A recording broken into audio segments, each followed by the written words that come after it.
আমাকে 1 কিলো চিনি আর 100 গ্রাম চা পাতা দিন।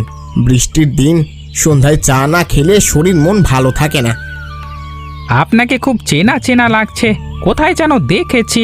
ও, এবার মনে পড়েছে, আপনাকে আমি পরেশের সাথে দেখেছি। পরেশকে আপনি চেনেন নাকি? কেমন করে চেনেন ওকে? ও মা, আপনি কি বলেন কি! পরেশ আমার নিজের ছোট ভাই। ও তো ভালো একটা চাকরি করে, তবে দুঃখের বিষয় হলো আমার সাথে ওর সম্পর্ক নেই। আমি গরিব বলে আমাকে মানুষ মনে করে না। আপনার ভাই তো 2 নম্বর মানুষ, খুবই খারাপ। কিছুদিন আগে অফিসের টাকা চুরি করেছে। অবশ্য চুরির পেছনে আমারও হাত ছিল, পুলিশ তদন্ত করছে, কিন্তু সঠিক প্রমাণ ছাড়া তো কাউকে ধরা যায় না। এদিকে আমি ফেঁসে যাব বলে মুখ খুলতে পারছি না। এত বড় পাপ কাজ করা এক্কেবারে ঠিক হয়নি।